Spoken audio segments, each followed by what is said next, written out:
Hi there. Welcome back to another episode of the Better Events Podcast. I'm Logan Clements, one of your co hosts. And this week, we are officially in the triple digits for episodes of the Better Events Podcast. From the early days of just an idea between two friends to now, episode 100 in season 3. It has been an epic ride here with the podcast. And this week, we have a very special episode where we're kind of reflecting on some of the highs and lows of having a podcast and some of our favorite moments. And then lastly, we hear from you listeners about why you love events. And Mary and I share a little bit more about our whys. It is just a fun celebration of the podcast, as well as some nuggets in there for you to take and add to your own why about why you love events. So enjoy. Welcome to the Better Events Podcast. Join two event strategists, Logan Clements and Mary Davidson, who believe we can all create, host, and attend better events. In this podcast, you will learn about event strategy and actions that you can use today as an event host, planner, or manager. Hear directly from the people who are creating innovative and inspiring events today and tomorrow, and grow your business along the way. Now, let's get started, and thanks for listening to the Better Events Podcast. Hello, everybody. Welcome back to the Better Events Podcast. We are genuinely thrilled to be with you. This is Mary Davidson, one of your co-hosts, and I'm joined by Logan Clements, our other co-host, and it is our 100th episode. Woo! We've been waiting for this moment for 99 episodes, and here we are. Wow, what a celebration. Gosh. I can't believe, Mary, that we are finally here in triple digits. It's like, I don't know. I just feel like it's a new milestone. We've unlocked a new level of this podcast. And I feel so grateful that we have continued to do this. As we've learned, there's a lot of podcasts that don't make it to this point. They don't make it to episode 100. So we're happy to be part of the 100 Club. Absolutely. And hopefully, hundreds more to come. We got plans for the future. So thank you, everyone, for whether you've been sticking with us from the beginning or you just popped in or you've been listening for a little while. We're just so happy you're here. And that's why one of the reasons why we keep going. And so we're going to celebrate 100 episodes today. But before we do, we're going to start off with, of course, a conversation starter, which is, Logan, I'm going to ask it to you first. When you are 100, what do you want your legacy to be? Good luck. Yeah, we're not going with an easy conversation starter for our 100th episode here, are we? This is one that I'm just coming off some time out of the office and on vacation. And I definitely, in my moments of having stepped away from work, was like trying to think a little bit more and harder about my why and my big picture for why I do what I do. And it did have me start thinking about this question about legacy. So unfortunately, I didn't come up with an answer in this reflection time. And so when I'm 100 and I listen back to this, I am not going to hold myself responsible for exactly what I'm going to say. But I'd like to think that my legacy when I'm 100 will be that I have empowered, I'd want to say women, but honestly, anybody who comes behind me in the events industry to either have more clarity in that process, an easier ride, and just kind of like smooth things out from, in my wake for those that come behind me. So whether it's this podcast and doing educational things, that's something that always excites me, is training, working with, and like mentoring folks who are new to the industry. So I'd like to think when I'm 100, that'll be a part of my legacy. But Mary, how about you? When you're 100, what will your legacy be? Also really challenging. I think, though, right now I would love if it were like just memories that I had made with other people. And I think that's part of events too, is like we're creating memories. Memories are something that are important to me. And so I justify a lot of decisions, or like financial decisions. I want to make memories. I'm motivated by making memories. And so I hope that is an impact where I have a lot of memories with people when I'm 100 and they have a lot of memories with me. Or I've been able to help create memories for other people. So I think that's like a piece of it. And then also, check back in however many years when I'm 100. But I think right now, something that I also hope would be a part of it, Logan, you touched on like what you want your impact to be in the event industry. And I want to help advocate for a space of wellness that I don't think really lives in our industry. And I've heard other people talk about it lately. So I hope in 70 years that it's going to be just the norm, and that maybe that might look a little different in our industry, but hopefully I can make some type of an impact on that. So Wow. We'll have to see if this happens. This is one of those clips we're going to save and put in our virtual box that we open in however many years. Yeah, it's a little time capsule for future Yeah. us to find out. But we're 100 episodes deep, Better Events Woo! community.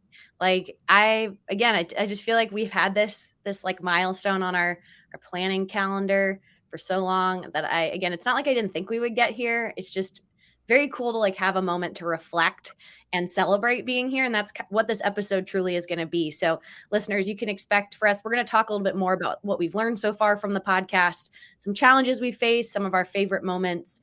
And then we're going to hear from you. Thank you to some of the listeners who've submitted why you love events. Again, that's kind of at the end of the day, Mary and I, our legacy and why we continue to do this podcast. So much of it is this love we have for the events industry. So we're going to hear from some of you who submitted your answers. We're going to share our whys.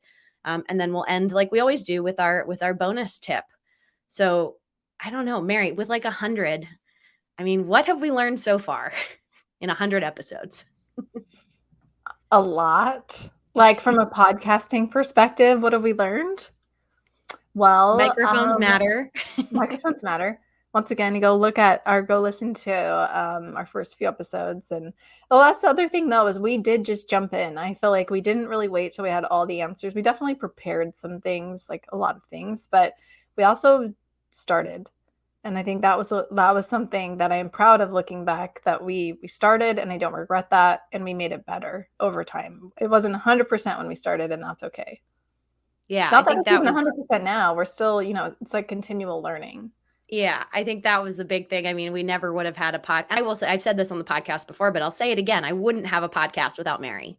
Like having a accountability partner who was just kind of like, we're going to do it. And then it was, we planned and we, schemed as much as we could to make sure we were prepared for when we dropped episode 1, but it was, we just had to do it. And it was scary. It's also hard. We have some friends who are thinking about starting podcasts, or folks I know whenever we meet people who know us from the podcast, it comes up. And a lot of people, there's like fear there. And it's not saying that Mary and I weren't scared. It was scary, but we did it, because what's the worst that can happen? Is you put something out there and maybe people don't listen. Just your But moms listen, and that's okay. that was our goal. Again, maybe set reasonable goals. Was we just wanted our moms to listen to this podcast and maybe a few other people. And we have really surpassed that initial goal with the podcast. And I think it's just been really fun for me to get to know Mary better. I feel like for us to share our thoughts, and it's been really interesting to hear what resonates with other people, because having a podcast, I feel like, can be very vulnerable at times, but that it can also be very validating, because Mary and I are voicing opinions and things that often are said in private conversations or behind closed doors, and we're putting it out there for you to listen to. But then the feedback that we get, that things are resonating with you listeners, I feel like has been so validating and so powerful for kind of having those moments. I'm really glad you said that. I think it's so true, because like us talking to each other right now, I'm like, I'm in my office, I'm looking outside, no one's around me, it's just you and me. So it feels weird that people actually listen. And it's cool. And so like Logan said, when we get your feedback, your emails, your messages, it's like, it is like, wow, okay, so people are actually listening. And obviously we see that from the stats as well, but to hear your feedback that you're giving us is like, I don't know, it makes it real. Right now it doesn't feel real when we're recording, but then when we see the feedback, it seems real. And then something else I was thinking about too, and maybe this is more of a one of my favorite things about having the podcast, is that we have met so many people through the podcast. And I was thinking about it, like people have, reached out, Logan, and then we'll talk to them. And then next thing we know, they're coming to some networking event, professional thing that we're also at, or we meet up with them. And then next thing we know, we're actually meeting them in person, and then we're friends. And then it's like this whole thing. And I was thinking of a couple of contacts and colleagues that we have, because I'll forget sometimes, it's like, how did we meet? And then it's like, oh, you listened to the podcast and then you reached out. And that's how this whole like friendship has begun. How crazy is that? And so that's been really, really cool to see. It's, again, we love hearing from you listeners. I think we always say this every episode, but we really do, because yes, like Mary said, it can also be a very like lonely experience podcasting, because it's just Mary and I here in a room, and we're trusting that, again, you're listening to us maybe on a walk, or as you're getting ready for the day, or if you're exercising or on your commute. And so whenever we just kind of get some of that feedback, it's so much fun. It's really so much fun. I feel like another part that we've learned from this podcast is also to embrace our different journeys as business owners in the event industry, as event professionals, in a way that I think when I know I've had the assumption when we started the podcast that you guys would love all of our guests, and those would be way more popular than just Mary and I talking. And we have found that's really not the case. It's almost the opposite, that most of you listeners really love our episodes. It's just Mary and I talking, and that's probably because we can dive into a little bit more of the nitty gritty about our topics. And some of our guest episodes, they are quite popular, but at times it's like, if you look at our top ones, it's really the ones just Mary and I, and a lot of the ones that are laying out some like event basics, event 101. And that is just really cool to know. Like I just, that gives me goosebumps. I feel like when I first noticed that that was kind of where a lot of folks were finding the value in our podcast. Yeah, definitely. And we've talked about this before, but it's absolutely worth mentioning from a podcasting perspective of what we've learned is that consistency matters. And I think that applies to a lot of parts of your career and business or anything that is kind of like social related. Like being able to release, weekly episodes every Wednesday from the beginning, except that one week we do in December, that's a break, is like I think it's made a difference. I think consistency is important. Consistency matters. And we finally, and I think that's another lesson learned, been able to see that, but it took a while. Those responses and engagements don't really come until later, until there is consistency. And I think that's been amazing. That's what I tell people when they want to start a podcast. I'm like, well, are you going to do it and then just do one and then one later? Like, you want to do it consistently. And that's been great for us too, to be able to keep the cadence just from like a planning perspective. Yeah, it's all about momentum. What you just said, Mary, of like the consistency of it. And it wasn't a one-hit wonder. I think it's very exciting because we're building momentum, but it's also like the sky's the limit. We could have as much momentum as we want. Yeah. We're not necessarily trying to make this podcast something that's like in the top 10 charts. If that happened, that's amazing. But also, we love you listeners. And I feel like we have a niche, like little dear community that we love so much. But the amount of research we did on some other event podcasts, and I constantly am looking to see if new ones come out, and the number of ones I see that did it for 10 episodes and stopped, and some of them have great content. And there's a couple I wish I could email them and be like, hi, can you restart your podcast? It was really good, but they stopped. Because the other cool part with podcasting, and from this that I've realized, is we talk about just starting and having the confidence just to go for it. But some of our top episodes are from those like first 5, 6, 7 episodes. And we tried to pick like good topics and good in the sense that it would really align with this podcast. And it's really fascinating to see that even if maybe our audio quality wasn't the best, or our flow was still getting into like a groove, we were still figuring it out, like there was still some good content there. And that's been really cool to notice, because I think that also is a way, if you are a newer listener and you haven't listened to our earlier episodes, I would go back and listen.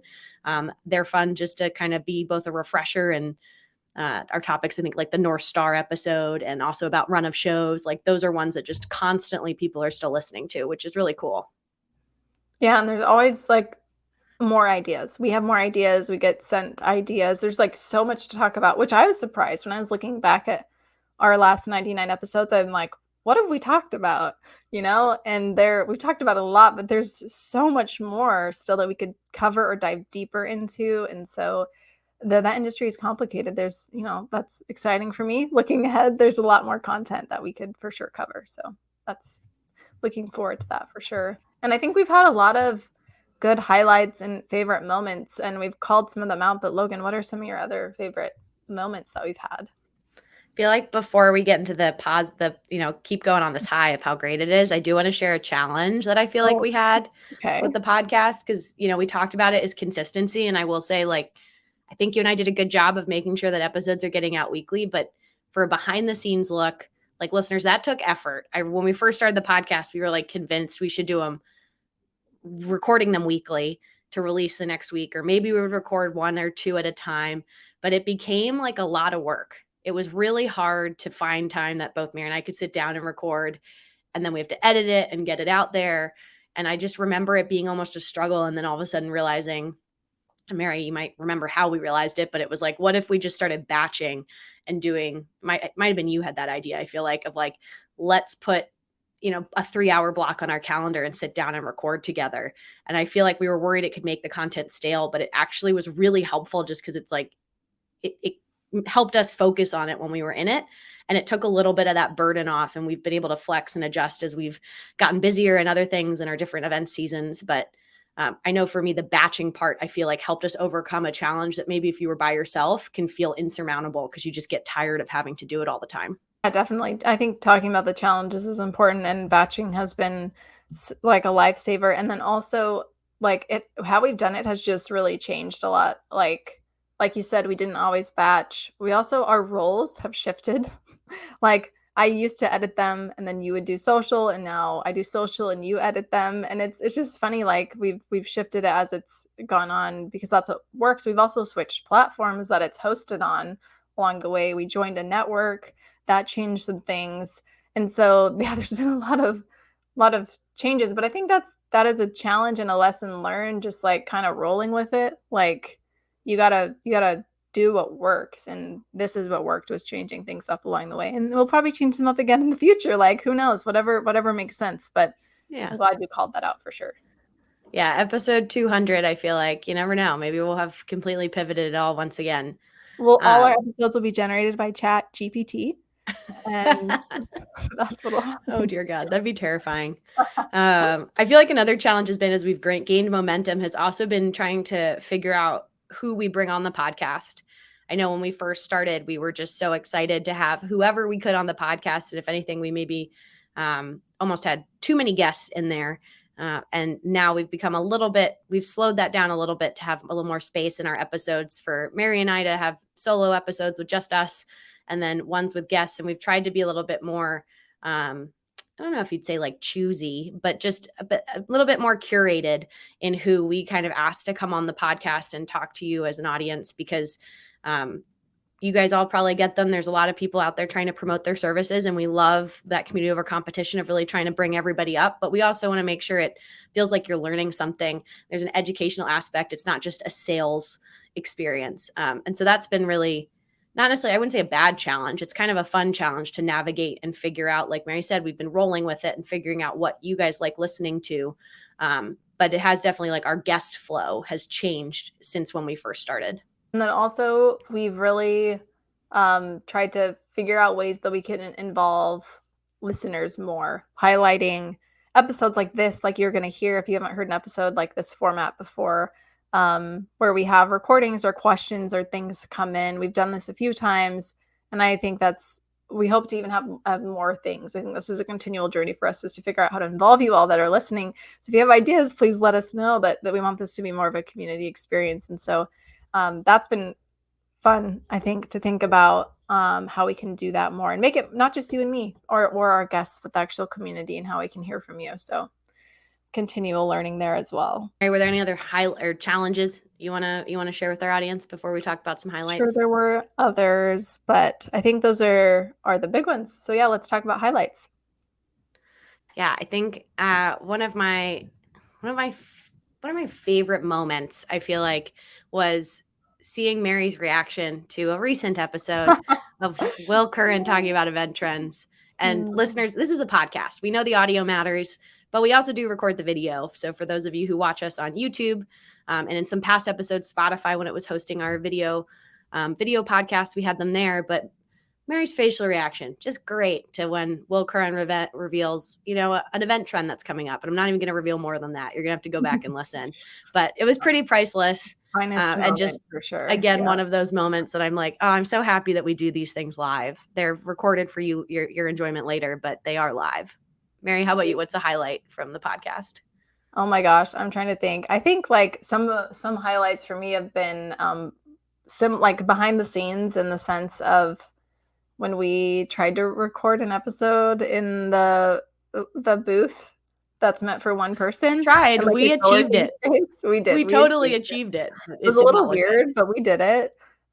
Just some of those behind the scenes recordings. Yeah, actually, you know what? As we're talking about this, so we started this podcast during COVID, and so and like just the world of remote work. Also, we work for ourselves, so all these things combined, we were recording separately, as we still do most of the time. But there are times when we will get together and record together. Those still weird me out. I'm not used to them. But the first time we did it in your apartment, besides when we did this in the co-working space, when you're looking at me while I'm talking, and I'm like, why are you why are you looking at me? It's the weirdest thing to have sit next to someone and they're just staring at you while you're talking to the screen because we're podcasting. It was maybe you had to be there. I don't know, but I was actually. I think this might be in an episode. It's I in there. I was weirding you out because I was staring. You were wanting me to look at the screen, which I thought looked weird, and we were sitting side by side, listeners. So I feel like it makes sense to stare at the person in real life. But Mary wanted me to stare at the screen because it was really weirding her out. It was really funny. So weird. It was weird. It was a thing. But just like fun moments recording with you. It's been so fun. Like you said, I think it would be hard if we were doing it by ourselves. A lot of people do, and kudos to you who do that. But I definitely feed off your energy, and I think it's cool that we can do it together. So there's been lots of like funny behind the scenes things like that, which have given me a lot of pleasant memories. I also love our conversation starters. They kind of throw me off. So I think that's fun. Yeah, I don't know. No one's given us specific feedback about theirs, so we hope listeners you enjoy those because they are kind of a fun way. Yeah, they hopefully they spark you a little weirdness for you. I think for me the highlight was, Mary, were you asking what was the one? It was like, what was your favorite kitchen utensil? That was a fun one and random. I love the random ones. Those are where it's at for sure. And we've just been we've been able to cover so much good content too, as I'm looking at these past episodes. And like, I know I've learned so much. I'm like selfishly like, yeah, can we have a guest on to talk about that? Because I actually do not know enough about that stuff and I need to learn. And so it's been selfishly like beneficial to learn a lot of these things that we've been talking about. Well, and I think that speaks to, I mean, I'm just very, again, proud of how we've let this podcast evolve and grow with kind of like our interests, because I do think you and I really identify a lot with our listeners. And hopefully, there's hopefully another version of us that are out there and listening to this. And so ideally, if it's content that you and I get excited about, then, it's somebody else who's like us out there or not like us and trying to have a different experience. And I know I've really loved a lot of our episodes that have to deal with being a small business owner. While I love the event industry and events is like my passion, it also is pretty lonely at times being a business owner. And I remember some of those feelings I had when I first started my business. And that's, I think, Mary, you and I have an interesting dynamic on that because we're in just different timelines of where we are in our business. And I just always think back to past me back in like 2016 being like, if I had something like this that just would help me hear another perspective on the things I'm going through. It's maybe not providing solutions, but at least I'm not feeling validated that what some of the feelings I have, I'm not alone, because it really can be really hard. Yeah, absolutely. Yeah, I agree. And I'm glad it can create, a space for that for sure. There's so many. I'm excited to see what happens moving forward. So stay tuned, everyone. It's going to be fun to answer these questions again. And I don't know, 50 episodes or 100 episodes, we'll see what happens. But yeah. I mean, listeners, do the math. Weekly episodes. I mean, that's like, get to another 150 or 200. It's going to be another like year and a half from now. So we have big plans for the Better Events podcast to continue to flourish and grow in the future. But very excited. I do want to transition us a little bit into why we love events. And this is like to Mary's point of how we want to encourage you listeners. And we had a lovely survey that was back in our show notes. If you're listening to this episode, unfortunately, the show will keep the link open, but it will be just used for future episodes as a way to collect your questions. We used it for a mailbag episode in the past, but thank you to these folks that we're about to read off or listen to their answers who submitted it to share why they love events. Our first listener is Kim Grossman, and she wrote in saying for why she loves events, she said, I love bringing people together, especially for a good cause, creating memories, laughter, and so much more, just creating an evening to remember. I feel like I just get the warm fuzzies reading that, Kim. Definitely. Couldn't agree more. Thank you, Kim. And while we're talking through why we love events, listeners definitely think of, why you love events. I think we can like very openly admit that we love and hate them, love-hate relationships sometimes, but this is a celebration of events today. And so thank you, Kim, for sending in why you love events, which brings us to our second listener who sent in a answer to why she loves events. And this is from Cora Vincent. Cora, thank you so much. Cora says, I love creating memorable moments for people that will create lasting memories with their loved ones. Oh, I like that. Making it even more personal. And memories again, memories and moments. Yes. And to your point, Mary, I think this is also good, listeners and folks who submitted your answers. Like, if you don't have some version of this answer of why you love events on your website or on your social media or in something with your personal brand, I would highly encourage you to do so, because you're going to hear a lot of overlap but there's also that personal spin on it of why you do what you do that I think is just so important. And our next listener, Icy, submitted an audio clip. So we're going to hear why Icy loves events. What do I love about events? I just love the power of the live event. Live is alive. That's what I say. I love the power and connection that we have when we meet in person, when we get to meet new people, hear different stories, chilling over a coffee while you're waiting for the next speaker, or joined at the hip singing your favorite artist's song. There's just something about being in person and connecting with another human being with something that you love, or something that you're both inquisitive about, or something that you're just a fanatic about. I love the live experience. It just connects us all better. Live is alive. I think, I mean, I see, I was just like picturing you, the talk of being over coffee. And I think it's so cool that in-person events, like you say, there are those serendipitous moments and connections you can make just being in the right room, or the goosebumps you get when you're all collectively doing an activity together. But before we share a couple more of the answers our listeners sent in, Mary, do you want to share why you love events? For me, and I feel repetitive because I know I've said this before, but it's true.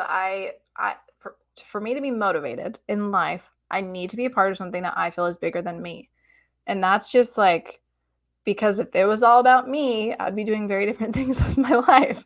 And so I love events because they create these things that are about other people. They bring people together to make change, or to celebrate, or to make memories, like we've talked about. But whatever it is, it's enabling people to come together to do something, some goal, some communal goal that they have. And I think that's really powerful. I think that we miss that a lot of times in society, especially now. But these are opportunities for people to come together for something. And I love to be a part of that. That perspective is what motivates me to keep me going with events. And so that's why I love events. What about you, Logan? Why do you love events? I feel like I resonate very deeply with Cora of the memory making of it all. Again, a lot of our answers are overlapping in the common themes, but I love knowing that something I'm doing is creating a moment that somebody out there is going to be able to recall, hopefully with a fondness or a joy or whatever emotion we were trying to, but usually a positive emotion, like they learned something or they felt something. And that's so much of like, I pull on that from my personal experience of like why I love working sporting events and doing the game presentation, the entertainment side of a live sporting event. And it's often because if I can go back and pick out what 10-year-old me remembers from going to a Philadelphia Phillies game, I'm sorry, I don't remember the score of the game, but I do remember the Philly fanatic, our mascot, and his antics, and like hexing the pitcher, and him playing with his belly and like sticking his little tongue out that comes out. Like these are what are like seared in my memory as very positive and joyful days with my family, but I couldn't tell you the score of the game. So I feel like in events, I get so excited and I get goosebumps literally in certain moments that I'm just like, ooh, that's a moment that someone's going to go home and talk to someone about, being like, I can't believe this happened, or this was so amazing. Let me tell you about it. And so that's what really motivates me when creating these events, and having some long days or long hours or tough situations is often like, it's all, the payoff is there because we're creating these memories for people. I love that, definitely. And that was very descriptive. I like the imagery you use. Now I can totally see that mascot doing his thing. So that's awesome. I'm telling you, memory is powerful. Yeah, definitely. Well, okay, so let's go ahead and then listen to some of our other guests or listener submissions that we have. So next we have Rita Ramey, who has shared, I love events because they allow people to connect in ways they otherwise would not. All people need a sense of belonging, and events can provide that for them. I really like, that's a great thought. Yep, definitely.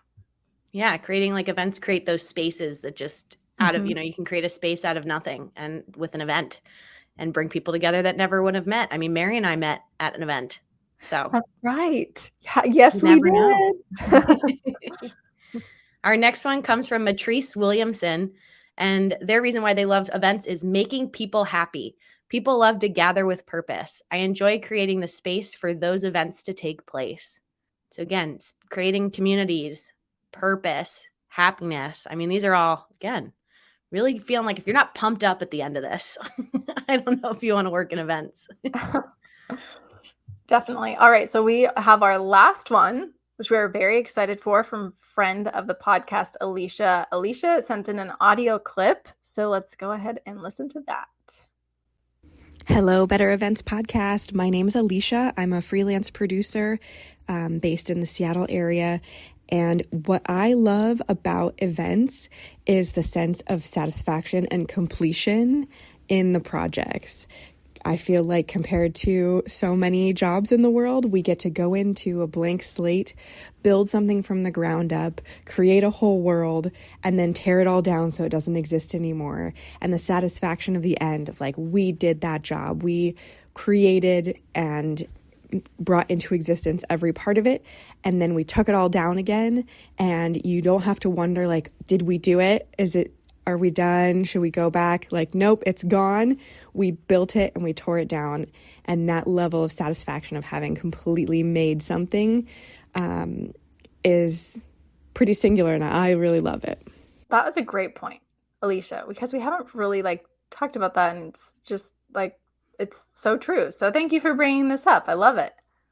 Yeah, no, I get the visuals like you talk about, you mentioned Mary, but like the visual of it of like, yes, you create something from nothing. At the end, sometimes it goes back, the physical space goes back to nothing, but the memories and the feeling and the community can still live on past that.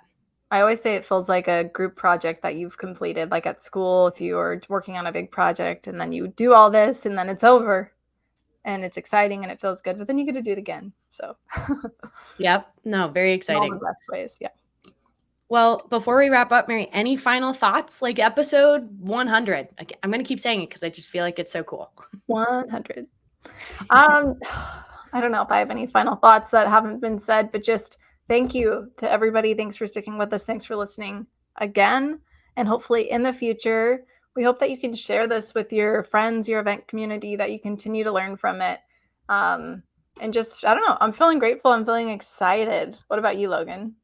Yeah, I feel like I'm just very happy. I love hearing from listeners. I feel like we ended this the way, again, the direction of why we started the podcast was always about the listeners and the community and sharing knowledge. And so getting to have you guys who filled out, Kim, Cora, Icy, Rita, Matrice, and Alicia, thank you for contributing your voices to this, because I think that's just like the power of this podcast and what is so cool about getting to do this. And again, this is something that you and I, Mary, we do for fun. And that like community part keeps it fun in addition to what all the other fun things that we do. Yeah, absolutely. Yes. So I'm glad we did this episode. I'm excited for episode 200 to come in the future. And I think we'll close with the bonus tip, and I have that today. So of course we got to keep our structure, even though it's our 100th episode. So our bonus tip for today, I'm like trying to think, should I give something that's like an event tip or something that's like way more on par with episode 100? We're going to keep it events because that's why we're all here, right? So my bonus tip for today is, in the past, I think Logan had a bonus tip about having a custom playlist for your event. Well, this is a little bit of a spin-off that, which is to have a custom playlist for your event, but it would be amazing if it's from someone who's like a friend of the organization and they play live music and it's their playlist. It's like their SoundCloud, their Apple Music, or whatever it is. We did this for an event recently. It was a teacher at a school, and he did music on the side. And so he had music that we played during the opening of an event. And it was just a fun way to involve a supporter or a friend. That's a little spin off a Spotify playlist. So it's still, that house background music, but a little different. And so that's my bonus tip for today. Thank you, Mary. That's a great bonus tip, and hopefully plants the seed for some future events if you are planning those, listeners. But that brings us to the end of our episode. You can follow us on Instagram, Facebook, Twitter, and LinkedIn, all at Better Events Pod. You can send us an email at bettereventspod@gmail.com. And you can always connect with Mary or I directly on LinkedIn. We love hearing from you, and that's another way to get in touch with us. But as always, thank you for listening. Episode 100. Woo! Many more hundreds to go, but we are now people in the triple digits. again, just so grateful for you all. And we will be back in your feeds with episode 101 next Wednesday. Thanks, everybody.